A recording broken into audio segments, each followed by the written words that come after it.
হরে কৃষ্ণ। এই বছরের চাতুর্মাস্য ব্রত কবে থেকে শুরু হচ্ছে, কিভাবে এই চাতুর্মাস্য ব্রত পালন করবেন, চাতুর্মাস্যের 4 মাস কি কি বর্জন করতে হবে, কি কি খাওয়া নিষেধ এবং এই 4 মাস কি কি করবেন সেই বিষয়ে এখন আমরা আলোচনা করব। শ্রাবণ, ভাদ্র, আশ্বিন, কার্তিক এই 4 মাস ভগবান শ্রীবিষ্ণু ক্ষীর সাগরে শ্বেতদ্বীপে অনন্ত শয্যায় শয়ন করেন। আষাঢ়ের শুক্লা একাদশী শয়নী একাদশীতে ভগবান শয়ন করেন। ভাদ্র শুক্লা একাদশী পার্শ্ব একাদশীতে পার্শ্ব পরিবর্তন করেন এবং কার্তিক শুক্লা একাদশী উত্থান একাদশীতে উত্থিত হন। বছরের এই 4 মাস প্রাকৃতিক কারণে মানবদেহ মনে রজ ও তমগুণের আধিক্য দেখা যায়, তাই কায়মনোবাক্যে সংযত থাকা বাঞ্ছনীয়। ভক্তগণ কৃষ্ণ ভক্তি বৃদ্ধির উদ্দেশ্যে চাতুর্মাস্য ব্রত নিয়ম পালন করেন। বঙ্গদেশের বৈষ্ণবগণ রথযাত্রার পূর্বে পুরী ধামে পৌঁছে যেতেন এবং শ্রী চৈতন্য মহাপ্রভুর সঙ্গে সংকীর্তন রঙ্গে রথযাত্রা মহোৎসব এবং চাতুর্মাস্য পালন করে উত্থান একাদশীর পর রাস পূর্ণিমায় ব্রত সমাপন করে নিজ নিজ গৃহে ফিরে আসতেন। আন্তর্জাতিক কৃষ্ণ ভাবনামৃত সংঘ ইস্কনের ভক্তবৃন্দ সাধারণত আষাঢ় পূর্ণিমা থেকে কার্তিক পূর্ণিমা পর্যন্ত এই চাতুর্মাস্য ব্রত পালন করে থাকেন। সেই হিসেবে এই বছর 29 জুলাই 2026 বুধবার থেকে এই চাতুর্মাস্য ব্রত শুরু হবে এবং শেষ হবে 24 নভেম্বর 2026 মঙ্গলবারে, অর্থাৎ 29 জুলাই বুধবার থেকে 24 নভেম্বর মঙ্গলবার পর্যন্ত এই 4 মাস হচ্ছে এই বছরের চাতুর্মাস্য ব্রত। শ্রী চৈতন্য চরিতামৃতে বলা হয়েছে, শ্রী চৈতন্য মহাপ্রভুর পরম গুরু শ্রীপাদ মাধবেন্দ্রপুরীও নীলাচলে চাতুর্মাস্য ব্রত পালন করতেন। ভবিষ্য পুরাণে বলা হয়েছে, ইউবিনা নিয়মমর্ত ব্রতম বা জপ্যমেব বা চাতুর্মাস্যম নয়োর্মূর্খ জীবন অপি মৃত্যু হি সহ, অর্থাৎ যে ব্যক্তি নিয়ম ব্রত জপ ব্যতীত এই চাতুর্মাস্য ব্রত যাপন করে সে মূর্খ ও জীবিত অবস্থায় মৃত্যুতুল্য। শ্রী ব্রহ্মা নারদমুনিকে বলেছেন, হে নারদ, চাতুর্মাস্য ব্রত ভক্তি সহকারে পালন করলে মানুষ পরম গতি লাভ করার সুযোগ পাবে।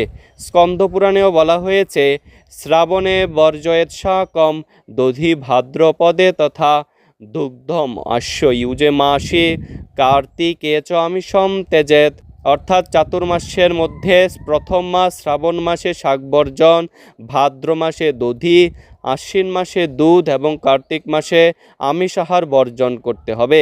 ব্রতের সময়কাল বরাহ পুরাণে বলা হয়েছে, আষাঢ় মাসের শুক্লা দ্বাদশী তিথি থেকে কার্তিকের শুক্লা দ্বাদশী পর্যন্ত 4 চান্দ্রমাস অথবা আষাঢ় পূর্ণিমা গুরু পূর্ণিমা হতে কার্তিক পূর্ণিমা পর্যন্ত 4 চান্দ্রমাস কাল অথবা কর্কট সংক্রান্তি অর্থাৎ সৌর শ্রাবণ হতে সৌর কার্তিক পর্যন্ত শ্রী চাতুর্মাস্য ব্রতের সময়কাল। সে অনুযায়ী এই বছর 29 জুলাই বুধবার থেকে শুরু হয়ে 24 নভেম্বর মঙ্গলবার পর্যন্ত এই চাতুর্মাস্য ব্রত, 29 জুলাই 2026 থেকে 27 আগস্ট 2026 পর্যন্ত চাতুর্মাস্যের প্রথম মাস এই বছর এবং এই প্রথম মাসে শাক বর্জন করতে হবে।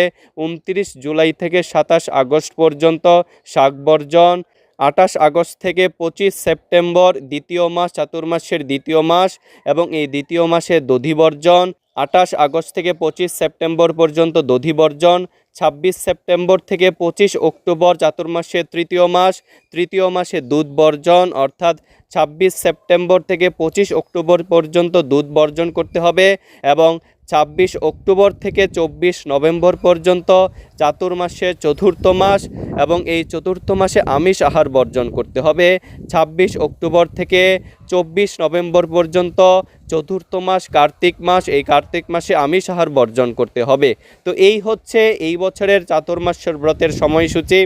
তো 29 জুলাই থেকে প্রথম মাসে শাক বর্জন করতে হবে 27 আগস্ট পর্যন্ত, 28 আগস্ট থেকে 25 সেপ্টেম্বর পর্যন্ত দধি বর্জন, 26 সেপ্টেম্বর থেকে 25 অক্টোবর পর্যন্ত দুধ বর্জন, 26 অক্টোবর থেকে 24 নভেম্বর পর্যন্ত আমিষ আহার বর্জন করতে হবে। তো এই চাতুর্মাস্য ব্রত আপনারা কিভাবে পালন করবেন, ব্রতের নিয়ম শুনুন। অধিক পরিমাণে এই সময় হরিনাম জপ করবেন। যারা হরে কৃষ্ণ মহামন্ত্র কখনো জপ করেননি তারা এই মাসে জপ শুরু করতে পারেন। গীতা ভাগবত পাঠ করতে পারেন, শ্রবণ করতে পারেন। অযথা তর্ক প্রজল্প করবেন না, অসৎসঙ্গ এড়িয়ে চলবেন।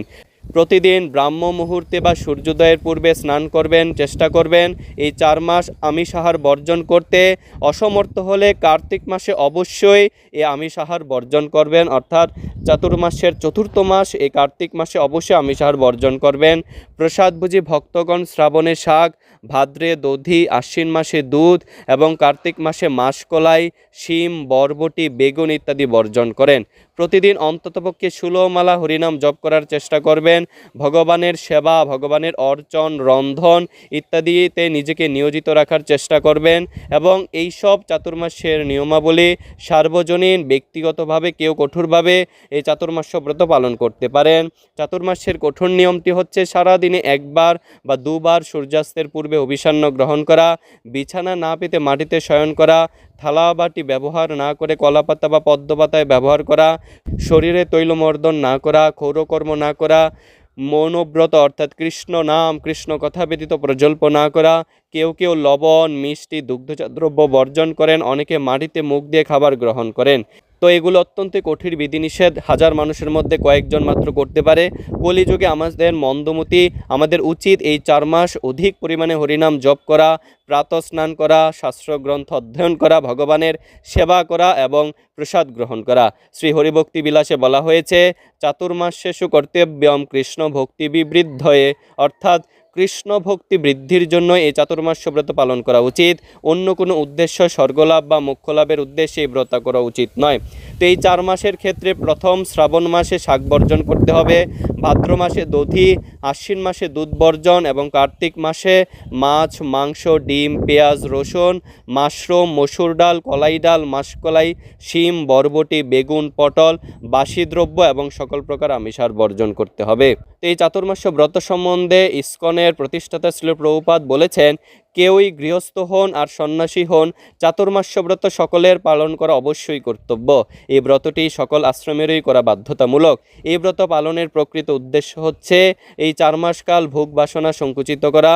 সেটি খুব একটা কঠিন নয়। শ্রাবণ মাসে শাক, ভাদ্র মাসে দই, আশ্বিন মাসে দুধ ও কার্তিক মাসে সকল প্রকার আমিষ আহার পরিত্যাগ করতে হবে।